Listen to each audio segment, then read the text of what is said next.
topraksız tarımla uğraşıyorsanız, Eylül ayı üretimi durdurmanız gereken bir dönem değil. Tam tersine, havaların yavaş yavaş serinlemeye başladığı bu dönemde hidroponik sisteminizde yetiştirebileceğiniz birçok bitki var. Maruldan rokaya, ıspanaktan fesleğene kadar hem hızlı büyüyen hem de evde yetiştirmeye uygun seçenekler bulunuyor. Bu videoda Eylül ayında topraksız tarım sisteminizde yetiştirebileceğiniz 10 bitkiyi inceleyeceğiz. Ayrıca videonun sonunda hidroponik tarıma yeni başlayanlar için hangi bitkilerin daha kolay olduğunu da paylaşacağım. Şimdi başlayalım. Birinci bitki, marul. Marul, hidroponik tarım denildiğinde akla gelen ilk bitkilerden biri ve bunun iyi bir nedeni var. Marul hızlı gelişir, fazla alan kaplamaz ve farklı hidroponik sistemlere kolayca uyum sağlar. NFT sistemlerinde, DWC sistemlerinde ve Kratki yönteminde yetiştirilebilir. Marulun bir diğer avantajı ise serin koşulları sevmesidir. Aşırı sıcaklarda gelişimi zorlaşabilir ve bitki erken çiçeklenmeye başlayabilir.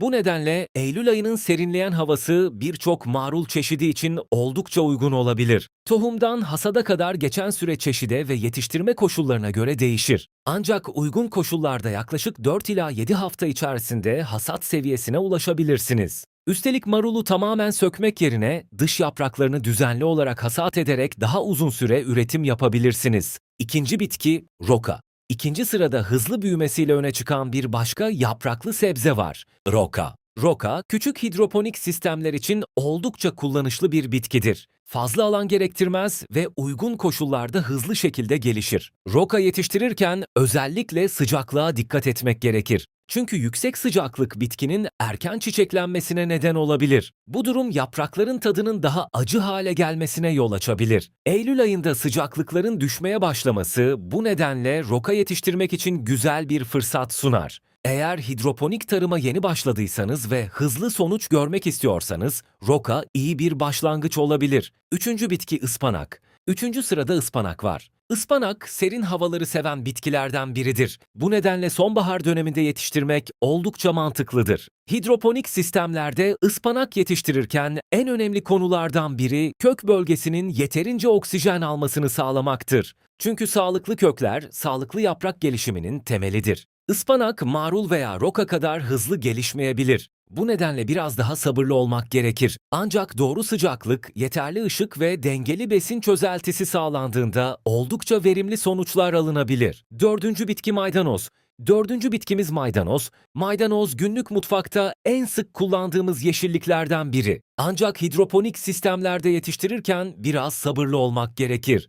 Çünkü maydanozun tohumdan çimlenmesi marul veya roka kadar hızlı değildir. İlk gelişim döneminde yavaş görünebilir. Fakat bitki bir kez güçlendikten sonra uzun süre boyunca hasat alınabilir. Bu nedenle hızlı sonuç isteyenler için ilk tercih olmayabilir. Ama düzenli üretim yapmak isteyenler için oldukça değerli bir bitkidir. Beşinci bitki dereotu. Beşinci sırada dereotu var. Dereotu da serin dönemde yetiştirilebilecek aromatik bitkilerden biridir. Hidroponik sistemlerde temiz ve kontrollü bir üretim sağlayabilirsiniz. Ancak dereotunda ışık oldukça önemlidir. Özellikle kapalı alanda üretim yapıyorsanız, bitkinin yeterli ışık aldığından emin olmalısınız. Yetersiz ışık, bitkinin uzamasına ve zayıf gövdeli bir yapı oluşturmasına neden olabilir. Bu nedenle hidroponik tarımda sadece su ve besin çözeltisine değil, ışığa da dikkat etmek gerekir. Altıncı bitki fesleğena. Şimdi biraz farklı bir bitkiye geçiyoruz. Fesleğen. Fesleğen, hidroponik tarım dünyasının en popüler aromatik bitkilerinden biridir. Özellikle kontrollü iç mekan sistemlerinde oldukça başarılı sonuçlar verebilir. Fesleğen sıcaklığı seven bir bitkidir. Bu nedenle Eylül ayında yetiştirirken bulunduğunuz bölgenin sıcaklığını dikkate almalısınız. Dış ortam sıcaklıkları hala uygunsa üretime devam edebilirsiniz. Kapalı bir sistem kullanıyorsanız ise sıcaklık ve ışığı kontrol etmek çok daha kolaydır. Fesleğenin en güzel özelliklerinden biri de düzenli budamaya iyi cevap vermesidir. Doğru şekilde budandığında daha fazla dallanmasını teşvik edebilir ve aynı bitkiden uzun süre boyunca hasat alabilirsiniz. Yedinci bitki kişniş. Yedinci sırada kişniş var. Kişniş dünyanın birçok mutfağında yaygın olarak kullanılan aromatik bir bitki. Ancak tadı konusunda insanlar ikiye ayrılabiliyor. Bazı insanlar kişnişi çok seviyor. Bazıları ise tadını hiç sevmiyor. Bunun arkasında genetik farklılıkların da rol oynadığı düşünülüyor. Yetiştiricilik açısından baktığımızda ise kişniş, serin dönemlerde değerlendirilebilecek güzel bir seçenek. Hidroponik sistemlerde yeterli ışık ve dengeli besin çözeltisi sağlandığında sağlıklı şekilde gelişebilir. 8. bitki kale ve kara lahana. 8. sırada kale yani kara lahana grubundaki yapraklı sebzeler var. Bu bitkiler serin hava koşullarına dayanıklılıklarıyla bilinir. Aynı zamanda son yıllarda sağlıklı beslenme içerikleri sayesinde dünya genelinde oldukça popüler hale geldiler. Hidroponik sistemlerde yetiştirirken bitkinin büyüklüğünü hesaba katmak gerekir. Çünkü marula göre daha fazla alan isteyebilir. Ancak yeterli alanınız varsa sonbahar üretimi için değerlendirilebilir. Genç yaprakları düzenli olarak hasat ederek bitkinin üretimini uzun süre sürdürebilirsiniz. 9. bitki Frank soğanı. 9. sırada Frank soğanı var. Küçük bir hidroponik sisteminiz varsa Frank soğanı oldukça kullanışlı olabilir. Çok fazla alan gerektirmez. Üstelik mutfakta da birçok farklı şekilde kullanılabilir. Salatalarda, çorbalarda, yumurtalı yemeklerde ve çeşitli garnitürlerde kullanabilirsiniz. Hidroponik tarımın en güzel taraflarından biri de burada ortaya çıkıyor.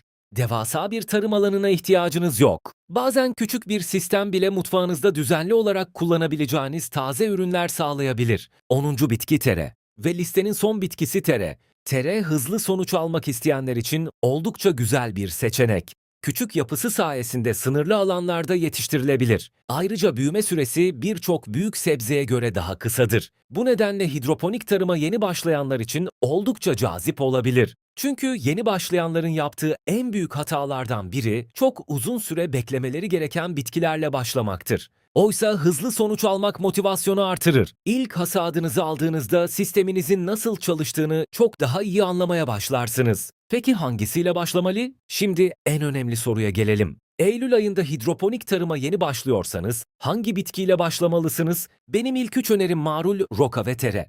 Çünkü bu bitkiler hızlı gelişebilir, fazla alan gerektirmez ve yetiştirme sürecini gözlemlemek oldukça kolaydır. Biraz daha deneyimliyseniz ıspanak, maydanoz, dereotu veya kişnişi deneyebilirsiniz. Kontrollü bir iç mekan sisteminiz varsa fesleğen de oldukça iyi bir seçenek olabilir. Daha geniş bir sisteminiz varsa kale veya kara lahana gibi daha büyük bitkilere geçebilirsiniz. Ama sadece bitkiyi seçmek yetmez. Hidroponik tarımda başarılı olmak sadece doğru bitkiyi seçmekle ilgili değildir. pH, EC, sıcaklık, ışık, oksijen ve besin çözeltisi. Örneğin bitkiniz doğru çeşitse ama kök bölgesinde yeterli oksijen yoksa sorun yaşayabilirsiniz. pH değeri uygun değilse bitkinin bazı besinleri alması zorlaşabilir. Işık yetersizse bitkiniz sağlıklı şekilde gelişmek yerine uzayıp zayıflayabilir. Yani hidroponik tarım sadece toprağı ortadan kaldırıp bitkiyi suya koymak değildir. Bu sistemin arkasında küçük ama oldukça hassas bir ekosistem vardır. Sonuç olarak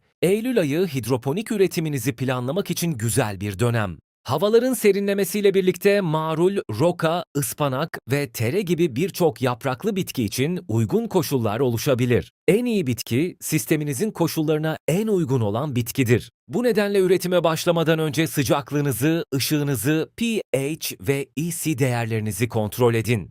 Ve mümkünse aynı anda çok fazla bitkiyle başlamayın. Bir veya iki tür seçin, onları gözlemleyin, hatalarınızı kaydedin. Sonra sisteminizi geliştirin. Çünkü hidroponik tarımda en değerli şey sadece hasat değildir. Eğer siz de Eylül ayında hidroponik üretime başlayacaksanız yorumlara hangi bitkiyi yetiştireceğinizi yazın. Bir sonraki videoda görüşmek üzere. Topraksız tarımda toprağa ihtiyacımız yok. Ama bilgiye kesinlikle ihtiyacımız var. Bizi takip etmeyi ve kanala abone olmayı unutmayın. Keyifli seyirler ve bol bereketli hasatlar.